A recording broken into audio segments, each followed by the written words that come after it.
السلام عليكم ورحمة الله وبركاته. ازيكم عاملين ايه؟ يا رب تكونوا بخير.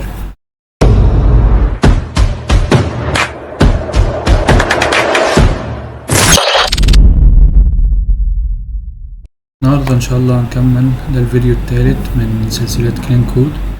هنعمل ان شاء الله النهاردة كاونتر اب او معلش، عملنا المرة اللي فاتت كاونتر اب، فالنهاردة هنعمل كالكوليتر اب. تمام. الكالكوليتر ده هيكون او الديزاين بتاعه او اليو اي يو اكس بتاعه هيكون شبه اللي هيظهر قدامكم في الشاشة. ماشي. اللي هو بتاع الايفون عادي جدا. ماشي. ده ابسط شكل ممكن. تمام كده. فهنبدأ دلوقتي على طول. طبعا ده كده المين فايل، انا ماسح الملفات قبل كده ومش هعمل اي حاجة. هنبدأ من الصفر على طول. هنعمل ايه؟ هنعمل المين فويد. معلش. ماشي. وهنعمل الران اب. تمام. نستدعي الماتيريال وهنسميه عندنا الكالكوليتر. ماشي. تمام. عايزين بقى الكالكوليتر ده نروح نيجي هنا في الاب او في الليب فولدر، هنعمل اب فولدر. ماشي. جوه الاب فولدر ده هنعمل فايل اسمه اب.dart فايل، هنديله ستيتلس ويدجت هنسميها كالكوليتر زي ما سميناها هناك. ماشي. هنا عبارة عن ماتيريال اب. تمام. هاجي هنا اعمل بس امبورت، هديله كونست. تمام كده. هنيجي هنا عايزين نعمل ايه؟ هنشيل اول حاجة، ولا نقول الهوم بتاعنا مثلا هيكون كالكوليتر سكرين. ماشي. كالكوليتر سكرين ده هنعمل بقى هنا تاني جوه الليب برضو. معلش. جوه الليب هنعمل فولدر تاني هنسميه بريزنتيشن او يو اي عادي، افضل بريزنتيشن. هنعمل فايل جواه اسمه ايه؟ كالكوليتر. تمام. اتفقنا احنا بنسمي اسم الفولدر نفس اسم الكلاس اللي هنعمله. فنعمل هنا ايه؟ مبدئيا ستيتلس ويدجت هنسميها كالكوليتر سكرين، وهنا نحط سكافولد. تمام. هاجي هنا اعمل امبورت واعمل كونست وكده. ماشي. اقدر دلوقتي اعمل ايه؟ اقدر اعمل رن. ماشي. هيشغل لي دلوقتي على الايميليتور، او هيشغل لي البروجكت دلوقتي على الايميليتور. طيب. زي ما احنا شايفين او شفنا الكالكوليتر. ماشي. هي مكونة من صفوف وأعمدة. ماشي. فممكن نعمل ده بكذا طريقة، بس الفكرة ان هي مش متساوية او مش متناسقة، لان عندي بس ايه؟ زرار الزيرو هو اللي باظ الدنيا. ماشي. يعني هو اللي واخد تنسيق مختلف. كمان عندي في ازرار معينة ليها لون مختلف. تمام. فعايزين نظبط ده كله مع بعض. هنشوف ممكن هنعمله ازاي بطريقة سيمبل ومن غير ما نبوظ الدنيا ولا نوكل منه. طيب. هاجي هنا اعمل ده في كومنت بس عشان ما يدينيش ايرور وهو بيعمل ديباج. هي سيستم كروم. هنفهم ده بتاعي دلوقتي. ماشي. دوت لا مش فاكر الباقي الصراحة. واحنا هنكرر واحد هيبقى او سطر هيبقى عندي لل ان هو يخفي لي الزراير اللي تحت ويخفي لي الستاتس بار اللي فوق، اللي هو ده كده الستاتس بار، ودي الزراير اللي تحت، فانا عايزه يخفيهم. ماشي. فيبقى سطر منهم هيخفي لي الكلام ده، والسطر التاني هيخلي ان هو التطبيق بتاعي يشتغل، او كل ما اجي اشغله يشتغل في وضعية البورتريت، اللي هو كده، اللي هو مش افقي. يبقى يعني مش التليفون مثلا اللي بمسكه مايل، يبقى ده كده الايه؟ اللي هو الهوريزونتال مثلا، او بيسموه اللاندسكيب. لا انا عايزه ايه؟ بورتريت، اللي هو واقف زي ما هو قدامي كده. تمام. هو كده اشتغل. تمام. فاقدر دلوقتي اجي هنا اقول ايه؟ واحدة هنعمل له امبورت بس الاول، بعد كده اقول اللي هي اول واحدة ان انا اشيل استخدم اللي هي السيستم يو اي مود. تمام. واجي هنا اقول له انا عايزه اللي هو ايه؟ immersive sticky. تمام. لو جيت عملت ريستارت الاقي ان هو ايه؟ هيشيلهم كده المفروض. نسيت اعمل سطر مهم. في سطر مهم لازم اندهله، اللي هو الويدجت flutter binding دوت انشور initialize. ده بيعمل ايه؟ ده بيتاكد ان خلاص انا قبل ما استخدم اي حاجه تبع فلاتر او اي حاجه تبع الفريم ورك، خلاص هو جاهز، او هو عمل بايندنج لفلاتر او الفلاتر كلها بشكل كامل. تمام. اقدر بعد كده خلاص زي ما احنا شايفين ايه شل السيلز بار اللي فوق. طبعا لو دوست مثلا جيت هنا وحاولت افتحهم او كده هيظهر معايا عادي جدا. برضو من تحت نفس الكلام. عايزين هنا بقى هنضيف بقى ايه اللي هو المفروض هيخليه اورينتيشن. ايوه هنا بياخد ايه بياخد list of device orientation هنديله list وادي الديفايس اورينتيشن نخليها اتفقنا ايه بورتريت اب يعني ايه يكون معلول كده مش مقلوب يعني في بورتريت داون او مقلوب. تمام مش عارف تمام كده تمام. طيب خلاص كده خلصنا المين. هنا عايز اشيل الديباج دي فكنا بنعملها ازاي بنيجي هنا وهاجي اقول له ديباج بانر تشيك بانر هديها فولس وكده هنلاقيها طارت من عندي. تمام كده. طيب اخيرا هروح بقى هنا للسكافولد. فقلنا احنا عايزين اول حاجه تبع الديزاين بتاعي فهو لون الباك جراوند بتاعي هو ايه لون الباك جراوند بتاعي اسود تقريبا اسود يعني او اسود يمكن. اقول الباك جراوند كلرز دوت بلاك. تمام كده. بعد كده المفروض البادي بتاعي ما عنديش ابار فيبقى عندي بادي. البادي يبقى فيه كولوم كنا شرحنا الكولوم ده قبل كده ماشي. البروبرتيز بتاعته هيبقى عندي مثلا كونتينر الاول ماشي. الكونتينر ليه ايرور عشان انا عامل كونست ومينفعش كونست من الكونتينر فمجرد ما اشيله هيتحل المشكله. طيب الكونتينر ده المفروض هيبقى جواه تشايلد وهنقول ان هو اسمه او جواه تكست تشايلد والتكست ده وليكن مثلا 0 في الاول كده ماشي. طيب طبعا الزيرو مش باين اصلا معايا بس مش مشكله نشوف يعني مش باين الاغلب ممكن عشان هو لونه اسود اصلا. فلو جينا للستايل وقلنا تكست ستايل وادينا له كلر دوت وايت المفروض هيظهر معايا كده مظبوط. ظهر معايا هناك اهو طبعا صغير خالص فهنظبطه مع الوقت. طيب بعد كده المفروض ان انا عندي زي ما قلنا elevated buttons او buttons عاديه ماشي. ممكن تبقى elevated buttons ماشي. هنقفل اللون بريست بتاعها دلوقتي وهنيجي للتكست هيكون ايه التكست وهياخد مثلا اللي هو الداتا اللي هيبقى جواه ماشي. elevated button ده انا عايز العب في الخصائص بتاعته شويه فهنيجي للستايل. في طريقتين طبعا ممكن ان انا استعمل البutton ستايل اللي هو ده واضيف الستايل على طول ماشي. هحتاج ان انا اول حاجه اعدل فيه اللي هو الشيب نفسه ماشي. تمام هنروح للشيب وهحاول ان اديله ايه اديله الماتيريال بروبرتي اول وهنا اديله بقى الايه الاوتلاين بوردر بتاعي المفروض هيكون ايه المفروض ان هو هيكون سيركل. عارف لو في سيركل سيركل بوردر. تمام كده عملنا البوردر كده. ممكن كمان ان انا اظبط بقى الايه الكالر. تمام فلو قلنا هنا كالر هلاقي عندي حاجه اسمها باك جراوند والفور جراوند. الباك جراوند هو للخلفيه اللي ورا تمام. ففي الاغلب هنخليه مثلا جراي دلوقتي كالرز الجراي ماشي. او معلش مش هينفع اخليه كده بشكل مباشر لازم اخليه جوه الماتيريال. تمام واخيرا بقى نظبط الاسم اللي جوه فهنقول الفور جراوند كالر برضه هديله الماتيريال وهنا يبقى كالرز مثلا وايت. تمام مظبوط كده ماشي.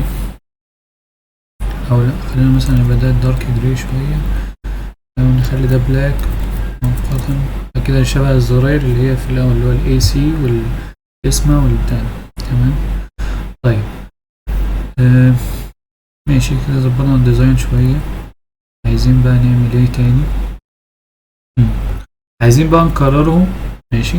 اول حاجه عايزين بس نظبط الكونتينر ده شويه. الكونتينر ده هديله مثلا ويدث معين يبقى الويدث بتاعه مثلا يكون دبل دوت ماكس فاينايت ماشي. والهايت بتاعه هيبقى مثلا نقول وليكن 300 بكسل ماشي. يعني طبعا مش شايفين اي حاجة، فممكن ان احنا ايه يا اما ندي للكونتينر ده كلر عشان نشوفه اللون بتاعنا الجميل امبر. ايوه فهو ده كده ايه، ده كده كل الكونتينر بتاعي، فطبعا كبير قوي. ممكن بدل 300 نقول 200. ماشي 200 معقول شوية. تمام كده. طيب التكست نفسه الخط بتاعه او السايز بتاعه صغير قوي، ممكن نخليه مثلا 20 بكسل. لا محتاجين يكون 30. تمام كده. ممكن اشيل ده ونضيف مكانه بقى بادنج. هنقول له مثلا طبعا احنا عارفين الفرق بين البادنج والمارجن. البادنج هي المساحات الداخلية اللي جوه، انما المارجن المساحات الخارجية. تمام فهديله بادنج اول مثلا 10 بكسل ولا حاجة. تمام كده. طيب الزرار لو لاحظنا الرقم عندي هو موجود تحت على اليمين، فازاي ممكن اعمل ده؟ عن طريق بروبرتي اسمها alignment جوه الكونتينر، واقول له alignment دوت bottom right بس يكون تحت على اليمين كده. تمام. لاحظ برضو ان الخط او الرقم اصغر من اللي موجود، فممكن ندبره ونقلل طبعا المثال، نخليه مثلا 100 بكسل. هي حاسة كتير قليل اوي، ممكن نقول 150 اسم تمام. وهنا نيجي نقول له 40 بكسل. تمام كده ماشي. دلوقتي انا عندي الايه، عندي الزرار ده في النص، فانا عايز اكرره، فهعمل ايه؟ ابسط طريقه او اللي ممكن تيجي على اغلب فكره اغلب الناس، اللي هو هاجي كده ورا محدده واقعد اكرر. خلاص كده اكرر. ماشي. طبعا عشان انا جوه بتاع ده جوه كولوم، فيجوا تحت بعض لما احطهم جوه رو. لو جيت هنا حطيتهم جوه رو. تمام. وجيت هنا قلت له اكرره مثلا 3 مرات ولا 4 بس كده. تعالى لا. فطبعا ايه الطريقة دي غلط جدا جدا، يعني فيها تكرار للكود كتير قوي. وده احنا هنشوف سطر واحد ووصلنا لكام، وصلنا ل65، ما بالك لو عملنا بقى بقية السطور. فلا طبعا ده ايه الطريقة دي مش احسن حاجة، في طرق طبعا احسن بكتير. هنيجي مثلا انا دلوقتي عندي تكرار، فالتكرار بحله بطريقتين، يا اما فانكشن ماشي، يا اما يا اما لوب. تمام.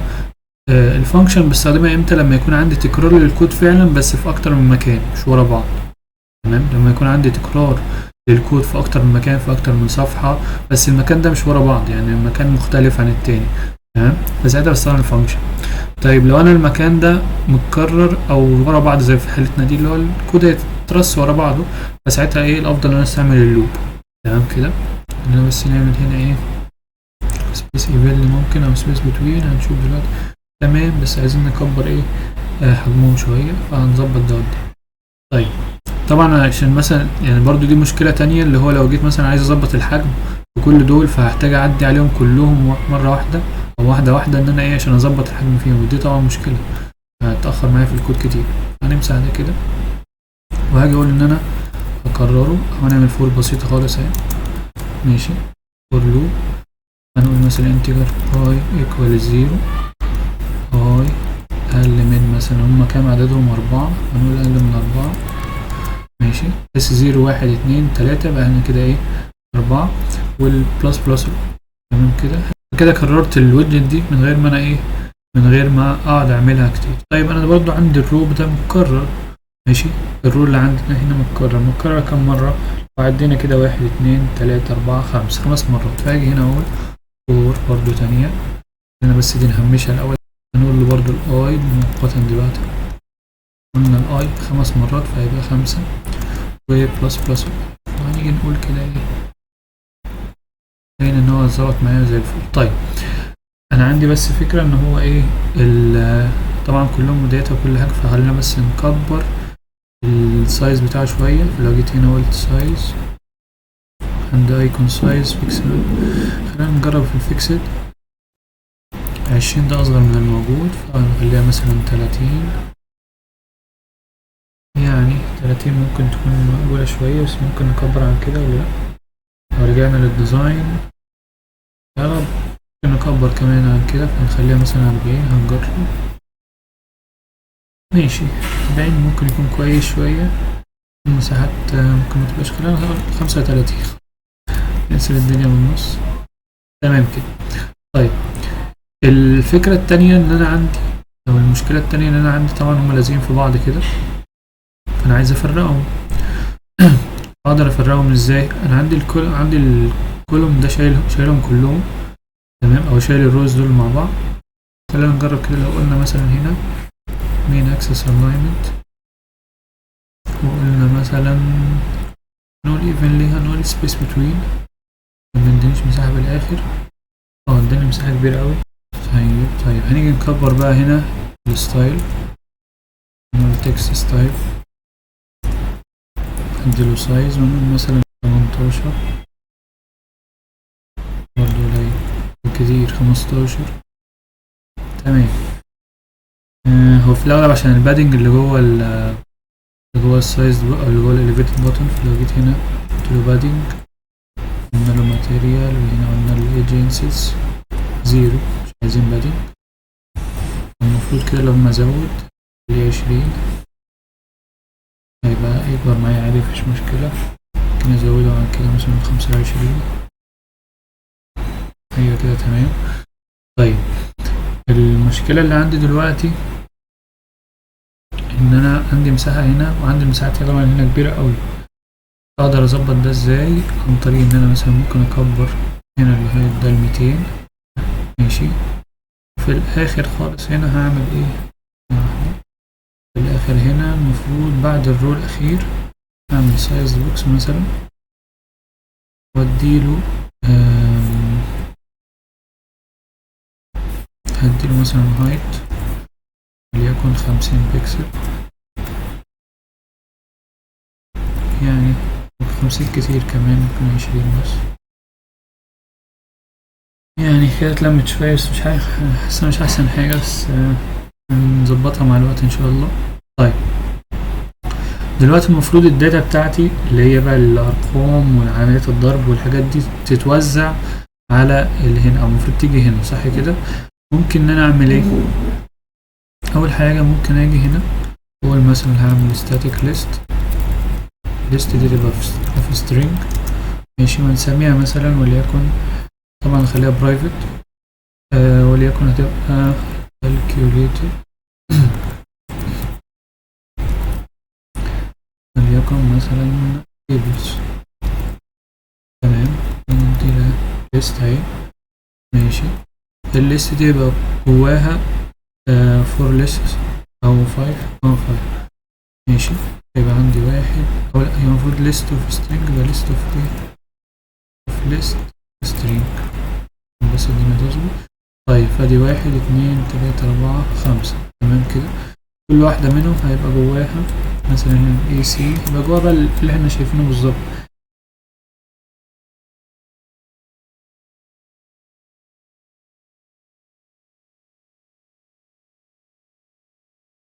اللي هيسبب لي مشكلة بقى أو يعمل لي أزمة شوية اللي هو إيه؟ الزيرو عندي. بس هنشوف ممكن نحل ده ازاي. هنا عندنا المفروض الزيرو، بس هنا يبقى عندي ايه؟ مختلف شوية، فيبقى عندي 3 elements. تمام.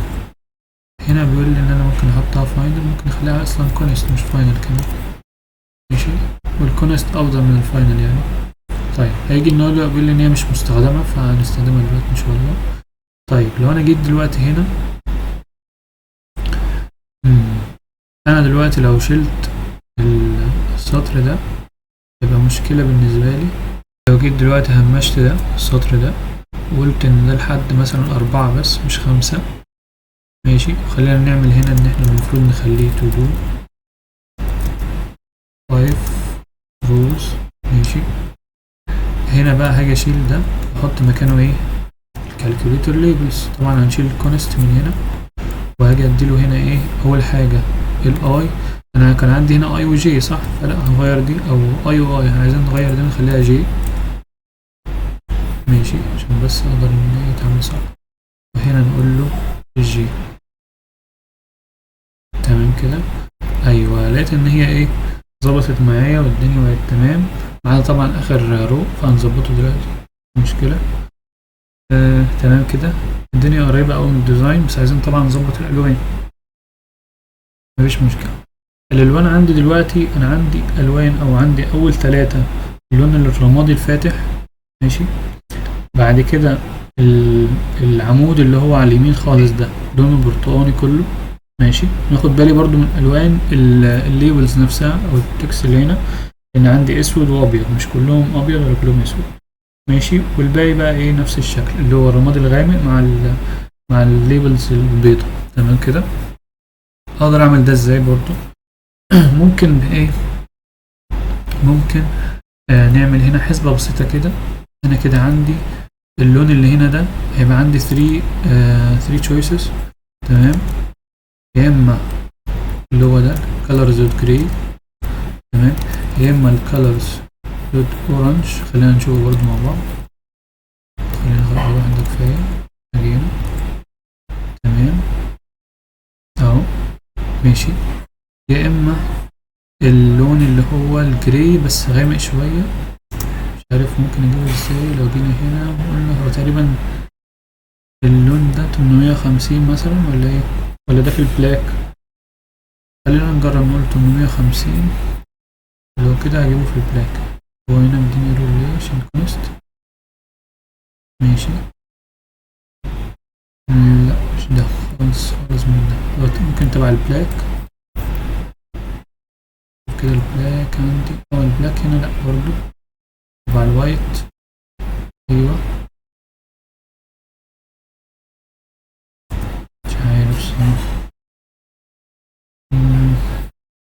هنشوف اللون ده، هحاول اجيبه برضو ونعمله مع بعض، مفيش مشكلة. نرجع هنا الجري تاني، كتبت غلط. طيب هنا برضو يبقى احنا عندنا هنا ايه اللي هنسميه مثلا دارك جري.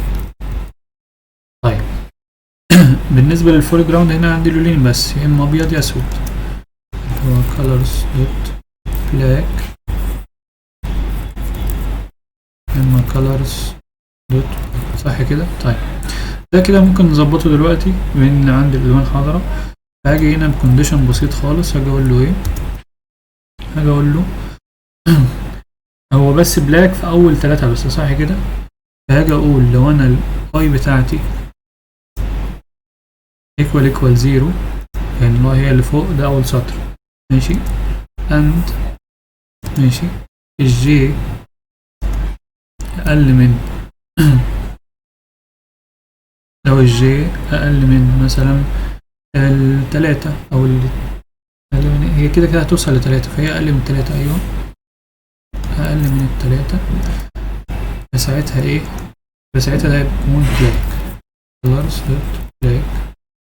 غير كده المفروض هيبقى colors dot white. شوف كده مع بعض. الاي هنا عامل مشكلة ليه؟ invalid constant. انا خليته constant، ماشي لقيتها تمام، ماشي. فعلا ده كله المفروض هما ال3 دول بس الاسود تبع الديزاين، والباقي كله ايه ابيض، فده كده تمام. ممكن نحسن بعد كده الكونديشن ده بس مش مشكلة دلوقتي، تمام. طيب ممكن برضو نظبط حتة ممكن نقف دلوقتي عشان اللون بس اللي ناقص، ماشي. فاحنا كده المفروض عندنا او المشاكل اللي عندي، طبعا لسه ما عملتش اللوجيك، لسه ما جيناش جنب اللوجيك حاجة خالص، فبرضو هنكمل وهنيجي على اللوجيك، تمام. ده كده كونست، المفروض ما يبقاش كونست، يبقى متغير على حسب اللي هتدوسه وكده. فده كله يبقى تبع اللوجيك ان شاء الله. وكده عندي برضو مشكلة السطر ده الأخير ده، لأن هو هنا 4 elements وده 3 elements. لو جيت عملت لوب عليهم هو ده بيعدي على 4 مش 3، هيديني ايرور على طول. فالمشكلة هتبقى في اللوب دي، تمام. عشان كده أنا همشي عشان ميدينيش ايرور يعني كده. وهجيب برضو اللون اللي هو الأخير ده، أعرفكم برضو جبته ازاي، ماشي. هو كلر بيكر عادي، هنشوف يعني تحط الصورة وتشوف تعمل كلر بيكر أو حاجة وتعرف اللون أو درجة اللون نفسها وخلاص على كده، تمام. وممكن بعد كده نعدل بقى في الكود شويه، نعمل ده كاستم ويدجت، هنشوف يعني قدام ان شاء الله. بس كده ان شاء الله ايه نكمل ان شاء الله في الفيديوهات الجايه. اللي عنده اي سؤال يبعت لي، واللي عنده برضه اي تعديلات او اضافات يبعت لي يعني يقول لي. السلام عليكم ورحمه الله.